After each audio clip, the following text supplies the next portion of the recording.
Hello বন্ধুরা, কেমন আছো? আশা করি সব ভালো আছো। তো আজকে যে বিষয়টি আলোচনা করব, তোমাদের যদি ব্যাঙ্ক অ্যাকাউন্টের সঙ্গে আধার কার্ডের লিঙ্ক না করা থাকে, তাহলে তুমি ঘরে বসেই সেই লিঙ্কটি কিভাবে করবে। ব্যাঙ্কে যাওয়ার কোনো প্রয়োজন নেই, বাড়িতে বসেই ব্যাঙ্ক অ্যাকাউন্টের সঙ্গে আধার কার্ড লিঙ্ক করতে হবে, ঠিক আছে? তো সেটি কিভাবে করবে, তো চলো আমি বলে দিচ্ছি স্টেপ বাই স্টেপ। ভিডিওটা প্রথম থেকে একদম শেষ পর্যন্ত দেখো, তাহলে সবটাই বুঝে যাবে কিভাবে কি করতে হবে, ঠিক আছে? তো চলো আমি স্ক্রিন রেকর্ডিং অন করে দিচ্ছি। এখানে ফার্স্ট তোমাদের মোবাইলটি নেবে, মোবাইলে যে ক্রোম ব্রাউজার আছে সেই ক্রোম ব্রাউজারটি ওপেন করবে। এখানে ক্রোম ব্রাউজার ওপেন করার পর জাস্ট সার্চ করবে এনপিসিআই। এনপিসিআই বলে সার্চ করবে, ঠিক আছে? এনপিসিআই সার্চ করলে এইখানে দেখবে উপরে এই হোম পেজ এসছে, এই হোম পেজে তোমরা ক্লিক করে দেবে। হোম পেজে ক্লিক করে দেবে। হোম পেজে ক্লিক করার পর আর একটা পেজ আসবে।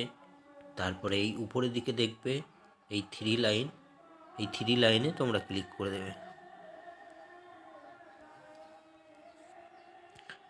থ্রি লাইনে ক্লিক করার পর এখানে কাস্টমার বলে যে অপশানটি আছে, ওই কাস্টমারে ক্লিক করবে।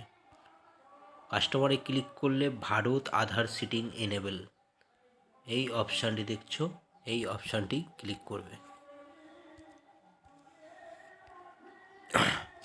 ওই অপশানে ক্লিক করার পর আবার একটি অপশান আসবে, সেটা হলো একদম প্রথমে দেখছো এই আধার সিটিং, এই আধার সিটিংয়ে ক্লিক করবে। আধার সিটিংয়ে ক্লিক করে দিলাম। তারপর আসছে তোমার আধার নাম্বার নেবে। তারপরে কোন কোন অপশানটায় ক্লিক করবে সেটা আমি বলে দিচ্ছি। এইখানে ইন্টার ইওর আধার নাম্বার, তোমার যে আধার কার্ডের নাম্বার আছে সেই আধার নাম্বারটি এন্টার করবে। এখানে আধার নাম্বার তুমি এন্টার করে দিলে তারপর নিচে আসবে, নিচে এই অপশানটা দেখছো সিটিং, এই সিটিং অপশানটায় টিক করবে। তো সিটিং, তারপর সিলেক্ট ইওর ব্যাঙ্ক, তোমার যে ব্যাঙ্ক অ্যাকাউন্টের সঙ্গে আধার কার্ড লিঙ্ক করবে সেই ব্যাঙ্ক অ্যাকাউন্টটা এখানে সিলেক্ট করবে। সিলেক্ট করার পর এখানে তিনটে অপশান আছে, তুমি ফ্রেশ সিটিংয়ে এটাতে ক্লিক করবে। ফ্রেশ সিটিং, ফ্রেশ সিটিংয়ে ক্লিক করলাম। তারপরে নিচের দিকে দেখবে অ্যাকাউন্ট নাম্বার বলছে, account number, confirm account number. তো তোমার যে অ্যাকাউন্ট নাম্বারটা আছে সেটি এখানে এন্টার করবে।